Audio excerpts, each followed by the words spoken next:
Bonjour Victoria, Salut Thierry, toujours en forme? bah, toujours en forme, en super forme. Même un 4 peu, jours, même un un peu break, bronzé, hein? un break, montagne, zéro wifi, déconnexion. J'ai même cru que c'était pas vrai, l'histoire du coronavirus. J'ai presque failli oublier, quoi. Ça me semblait dingue. Ce qu'on vient de vivre ces dernières semaines, c'est assez fou, hein. Un, Donc, un long, un long week-end qui nous fait oublier les tracas du jour. Mais on a dit, on est en bonne santé, donc on est en live, donc on ne déroge pas à la règle. Et je vois déjà des likes arriver. Vous êtes géniaux. Merci. Vous avez le droit de partager, vous avez le droit de liker, vous avez le droit de commenter, bien évidemment, et puis aussi de questionner notre invité qui nous attend sagement à l'arrière du studio. Et avant ça, eh bien, on va donner deux, trois petites infos. Ah, ça fait du bien de nous revoir, nous dit Anaïs. Ben, on t'embrasse, voilà. salut Anaïs. Déjà pas commencé, que ce live fait déjà des émules. Ça fait grand plaisir. Alors, avant de commencer ce live, deux, trois petites infos pratiques. La toute première, eh bien, on se voit du lundi au vendredi, c'est promis cette semaine.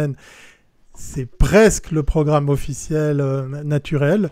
On va faire une petite pause jeudi. Voilà, bah oui, nos agendas nous obligent à un petit peu faire avec. Et puis, par contre, eh bien, il y aura une nouveauté. On vous annoncera l'invité qui sera là, ici même, aussi dans notre studio, pour le même exercice que celui qui nous attend pour ce numéro. Avant toute chose, je balance ce visuel pour vous dire que le meilleur de la pub, c'est parti. Si vous ne l'aviez pas vu, hein, c'est en collaboration avec le meilleur de la pub que ces Comin Mag Live se tiennent. Vous avez peut-être vu passer l'info, mais vous avez le droit de soumettre vos projets jusqu'au 7 août. C'est pas parce qu'il y a toutes sortes de choses comme la crise du coronavirus que cet événement n'aura pas lieu, puisqu'effectivement, les inscriptions sont ouvertes. On a déjà vu passer des projets et l'événement qui a été repoussé se tiendra bien évidemment à la rentrée. Donc on compte sur vous, mais on vous le rappellera dans tous les Comin Mag Live. Allez, place à notre invité, Victoria, faisons connaissance. Je sens qu'il s'impatiente, on l'entend déjà dans nos micros. De qui s'agit-il aujourd'hui, Victoria?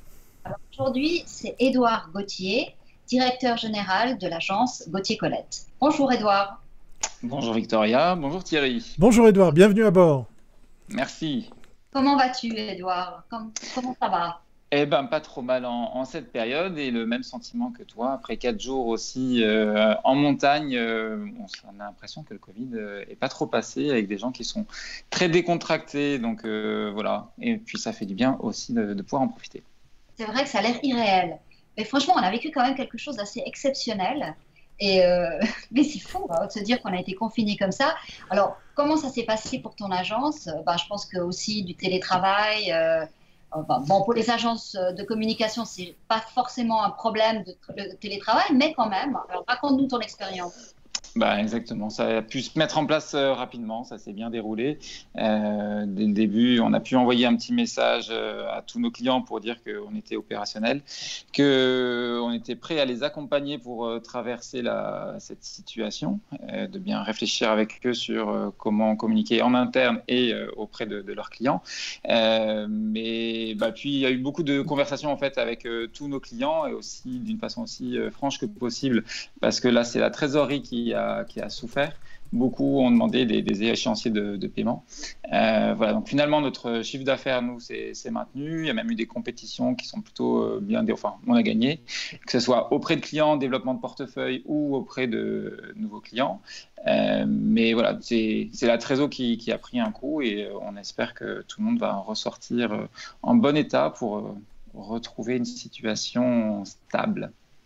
Alors justement, cette période compliquée nous a obligés à travailler différemment.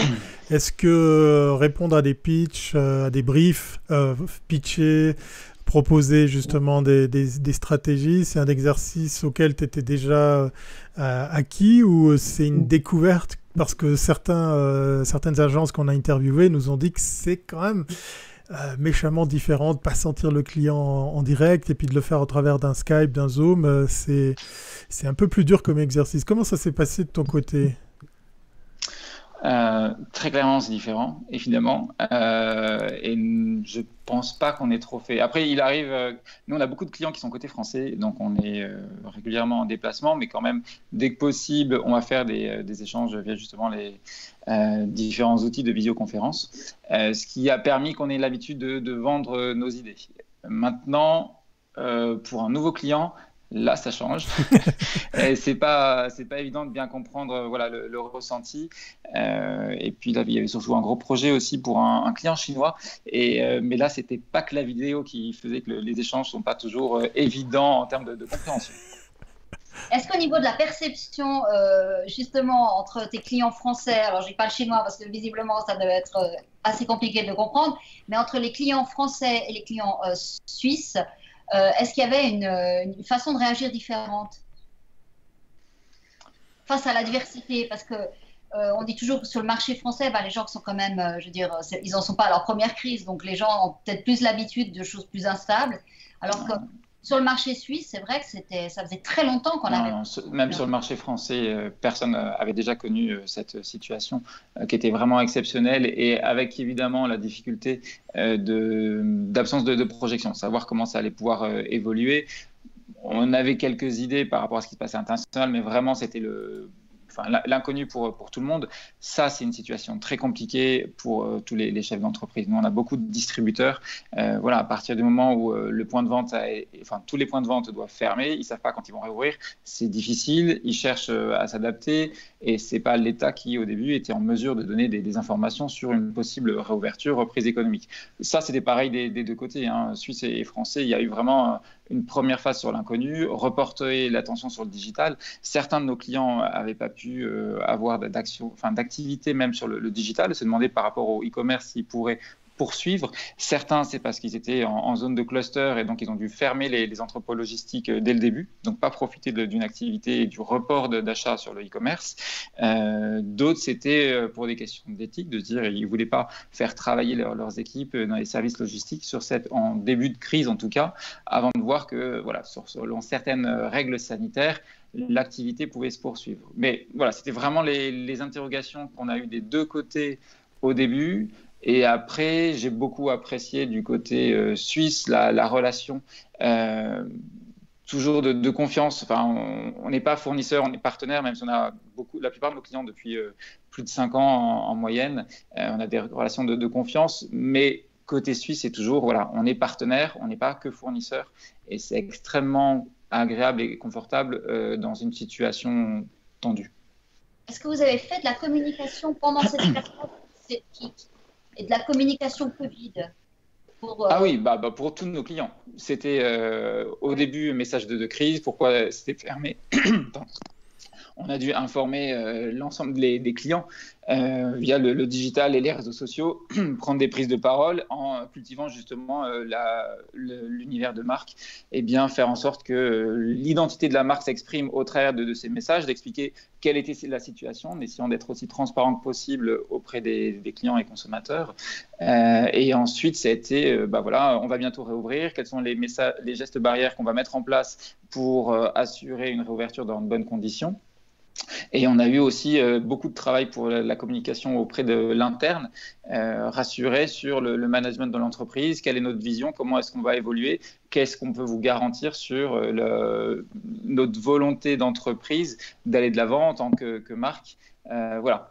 Et si justement, s'il y a des plans à venir, quels sont essayer d'être aussi transparent que possible, là aussi, c'est le mot clé depuis longtemps, mais je pense qu'il a été encore plus dans cette période de crise, d'expliquer aux consommateurs et à l'interne quelle est la position de l'entreprise et sa vision pour l'avenir. Et quand on ne sait pas, il faut dire aussi on ne sait pas. Ça, c'est vrai. Et ça, c'est un des points clés, mais c'est très difficile aussi pour une entreprise de ne pas pouvoir... quand c'est par rapport à ses collaborateurs, en Suisse, peut-être certaines normes étaient très claires, donc on a quand même...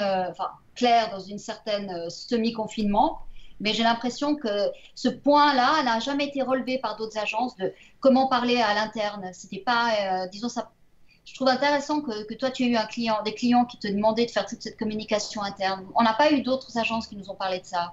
Comment ça se fait que vous avez ce type de relation? Ça, je trouve intéressant. C'est le cas avec tous nos clients en fait dans notre approche. de travail, on a vraiment une gestion globale de la communication de l'entreprise. Et aujourd'hui, en tout cas, nous, on est persuadés, ça fait partie de nos valeurs, donc c'est certainement une raison pour laquelle on est aussi mandaté sur ce sujet, de se dire que ce qu'on va partager avec l'interne en tant que marque va se refléter auprès des clients et des consommateurs. Ce qu'on cherche même, nous aussi, à s'appliquer, à savoir sur les règles de reprise. J'imagine que c'est une question qu'on va aborder ensuite. Mais l'écoute auprès des équipes, ce qu'on peut faire facilement étant une petite équipe de 15 personnes et être sur une relation individuelle pour permettre à chacun de travailler dans de bonnes conditions, surtout sur des métiers passion tels que les nôtres. On a les mêmes visions pour tous nos clients. Quand on travaille sur une plateforme de marque, sur une identité, il faut avant tout que cette plateforme de marque soit portée par les collaborateurs. Donc la communication avec l'interne est pour nous essentielle. Voilà, on a l'habitude de le faire, que ce soit... Alors, on n'est pas sur de l'événementiel, on ne peut pas organiser les séminaires. Par contre, quels sont les messages qu'on va prendre à chaque séminaire tous les ans Là aussi, on en a plusieurs clients, y compris en Suisse, pour qui on est en train d'organiser. Donc justement, les séminaires ne sont pas possibles, donc des vidéos. Comment est-ce que la direction peut prendre la parole, donner sa vision, qu'est-ce qui va se passer et ça, c'est des choses qui sont attendues et appréciées par l'ensemble des collaborateurs. Alors justement, comme In Mag Live, c'est aussi l'occasion de faire connaissance avec des agences. Si tu avais l'occasion de présenter Gauthier Colette en quelques mots, pour qu'on puisse mieux faire connaissance justement avec le type de client, et on n'est pas obligé de citer de marque, je te rassure, qu'est-ce que tu nous dirais sur les valeurs et puis le profil exact de l'agence que tu représentes ici aujourd'hui? Alors, on se définit comme agence créative en stratégie de marque, au sens où on réfléchit vraiment sur l'identité de toutes les marques sur lesquelles on collabore, même si une plateforme existe déjà et qu'il n'est pas nécessaire de la repenser entièrement. Il y a vraiment accompagner les dirigeants de l'entreprise et les personnes avec lesquelles on travaille pour vérifier si le discours est suffisamment lisible et différenciant sur le marché par rapport à la concurrence, pour être compris, là aussi, j'ai évoqué l'interne, ce sont les premiers ambassadeurs, puis par les consommateurs. On a beaucoup de marques de distributeurs, donc que ce soit beaucoup de grandes surfaces spécialisées, que ce soit pour les seniors, la puériculture, c'est assez divers et varié, de la mode, parce que historiquement, les fondateurs avaient beaucoup travaillé dans l'univers de la mode, donc on a toujours regardé des marques qui sont sur la mode, secteur qui souffre beaucoup en ce moment. Mais après, c'est très large, on touche aussi au phytosanitaire, beaucoup de mode, beauté, cosméto. Donc on est volontairement sur des secteurs très variés. Et c'est ce qu'on explique, c'est que c'est quelque chose qu'on cherche à garder, dans le sens où on est agence conseil, et que l'expérience de certains marchés vient nourrir d'autres marchés, et ça nous permet d'être force de proposition, avec à chaque fois la stratégie et la création au centre de notre travail et de notre réflexion. Et plusieurs marchés, donc plusieurs pays également. Oui, alors on a toujours été vraiment agence frontalière au sens où on travaille pour beaucoup de clients français et suisses. Et après, c'est généralement des mandats de taille européenne. Ça peut être évidemment national, mais aussi les entreprises sont souvent de taille européenne, sauf exception pour des acteurs suisses qui travaillent beaucoup avec l'Asie. Et comme par exemple une marque de cosmétiques où là on travaille directement avec ce client qui est chinois, mais sinon c'est quand même suisse, français, européen et de manière plus anecdotique, asiatique. En tout cas, une des marques de ton agence a toujours été la qualité des visuels. C'est vrai que c'est vraiment un travail, alors c'est vrai tout un travail de marque, mais aussi vraiment un travail visuel. Par rapport, pour revenir à tous... Merci, j'apprécie comme l'observation. Il y a un travail vraiment, alors peut-être aussi parce que c'est un univers de la mode, c'est un univers de luxe, disons du cosmétique, on est dans quelque chose qui doit rester dans ce qu'on peut appeler la belle pub, et donc très visuel. Pour revenir à tous ces clients dans toute la distribution, cette pandémie, elle a permis de développer le e-commerce. On commence à voir dans des villes des petits magasins qui commencent à disparaître. Est-ce que dans les discussions que tu as avec tes clients aujourd'hui, quel est leur scénario de reprise? Est-ce qu'ils continuent, pour ceux qui ont pu utiliser le e-commerce, est-ce qu'ils pensent plutôt partir dans cette direction et puis réduire leur visibilité en présentiel? réel, voilà. Ou est-ce que tu penses que quand même le magasin doit rester la pierre angulaire du commerce? Alors là, je m'appuie plus sur le retour de mes clients que sur une analyse personnelle, mais eux, alors, je ne dirais pas que la boutique est la pierre angulaire, mais en aucun cas, ils envisagent de fermer des points de vente.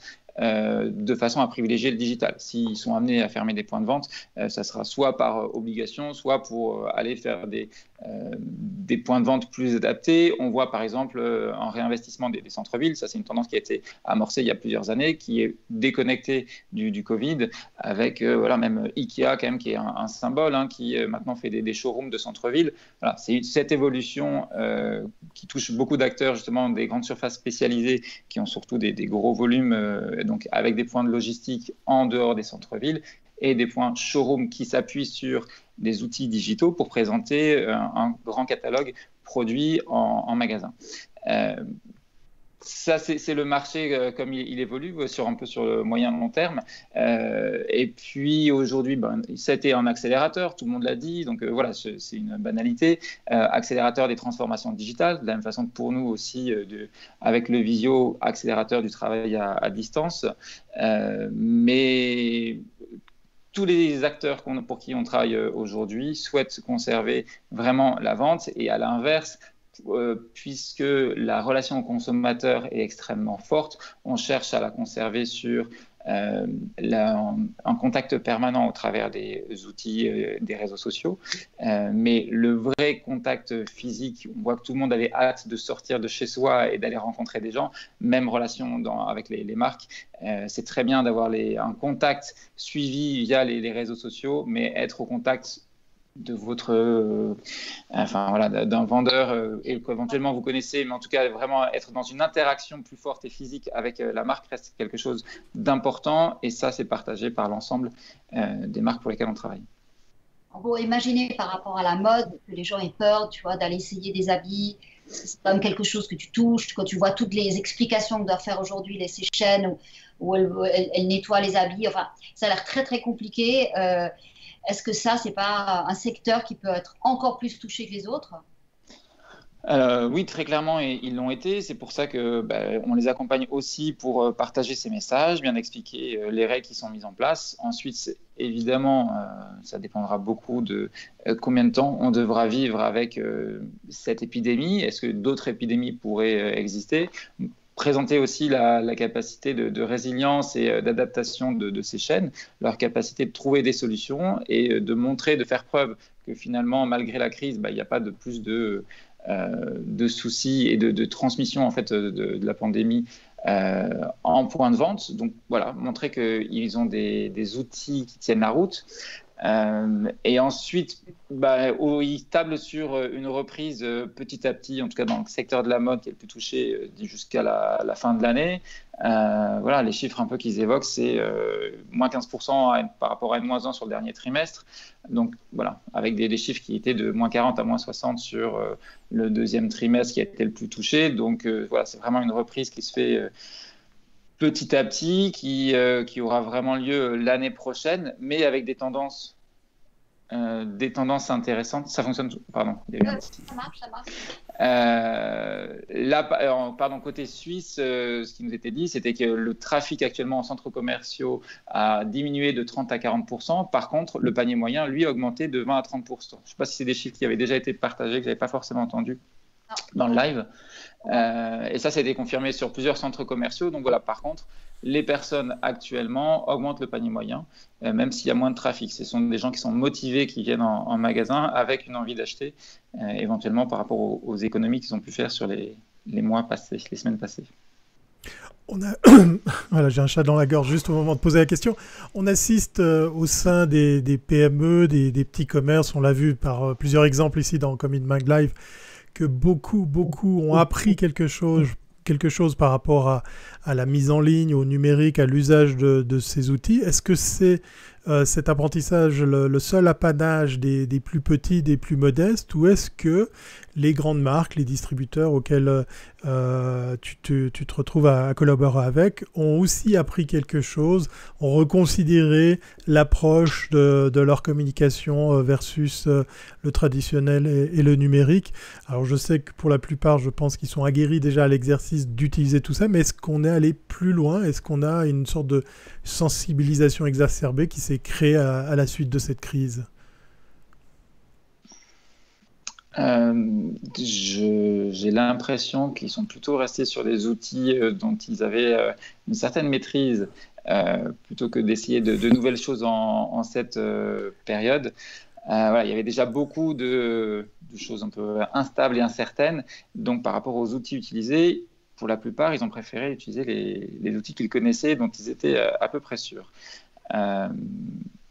Maintenant, je pense qu'ils ont effectivement, comme tous, comme les PME, été obligés d'être confrontés à de nouveaux outils, travailler à distance. Et voilà, moi, ce qui me semble intéressant, c'est aussi l'écoute des salariés. Et quand on a des enfants à l'école et qu'on ne peut pas partir, il y a eu plein d'aides qui ont été mises en place pour ça, mais l'entreprise était obligée de s'adapter. Et je pense que ça, c'est la capacité d'écoute des entreprises aux salariés a été très intéressante.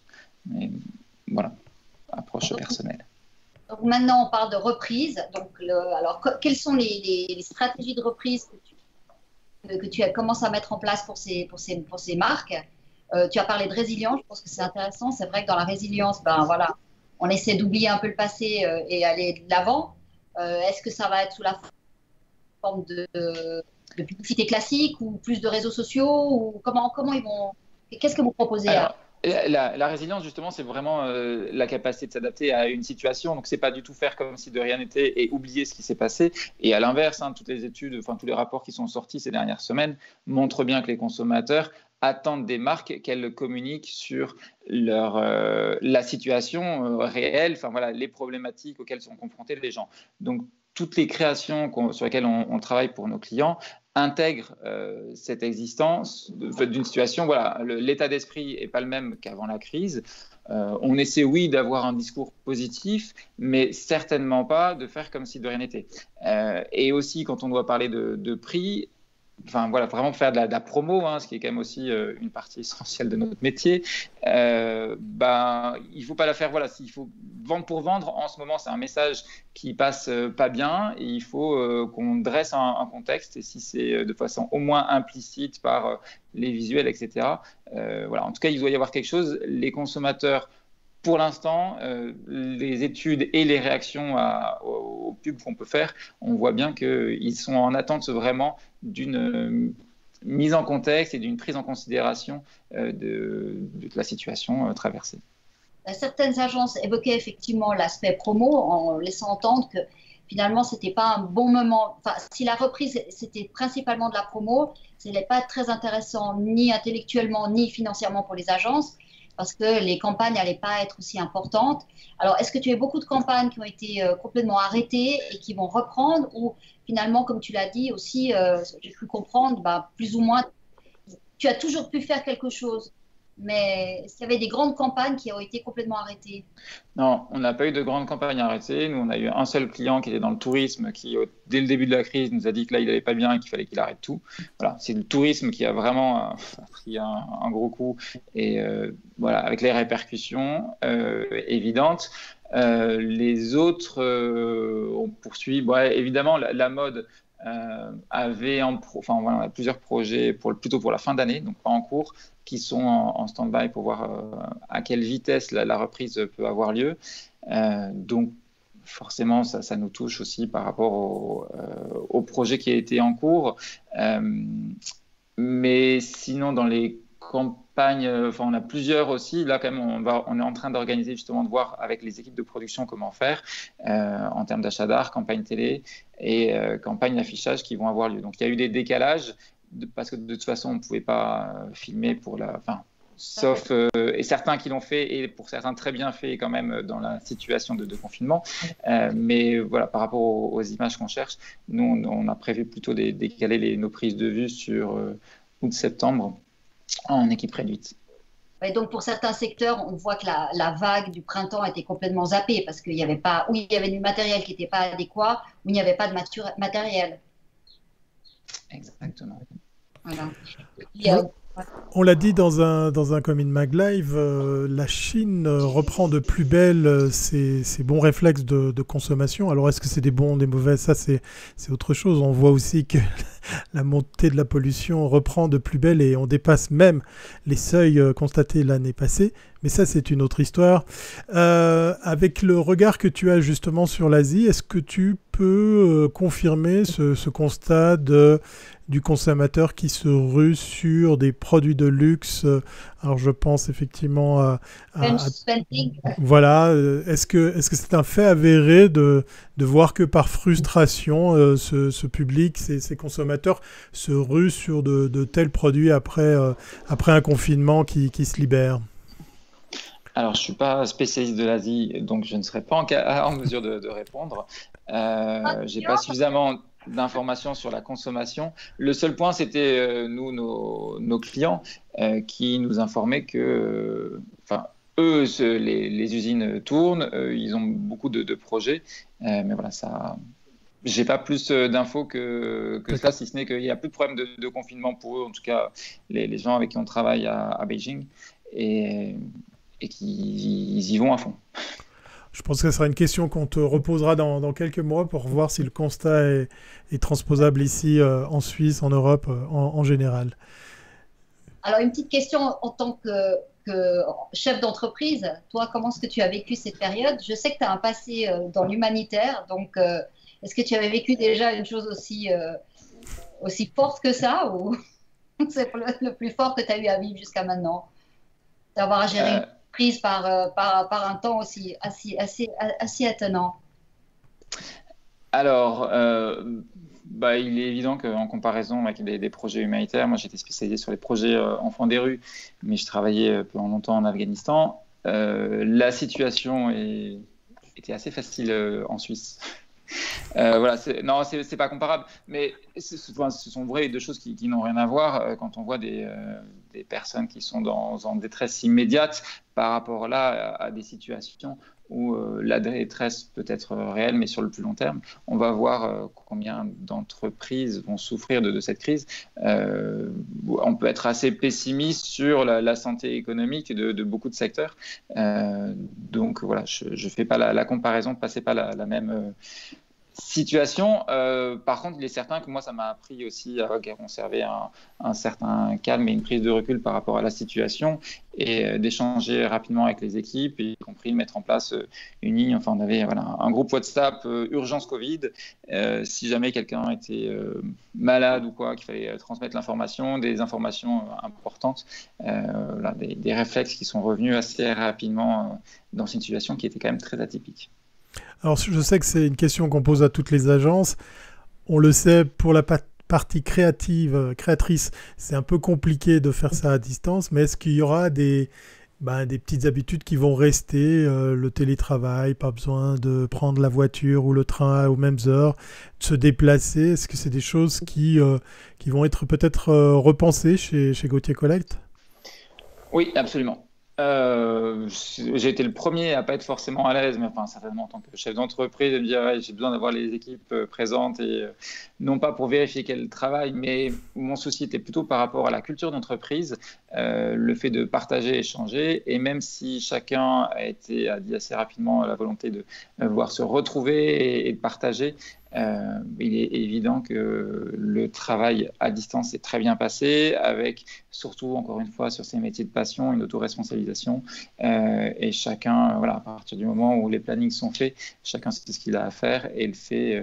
On est dans l'échange. On a beaucoup utilisé les outils visio, des points quotidiens qui permettaient d'échanger et de vérifier que tout le monde restait bien dans le bateau, et ça a été très efficace. Donc oui, certainement ça va avoir un impact. On commence déjà à en discuter, de voir quelles sont les attentes de chacun.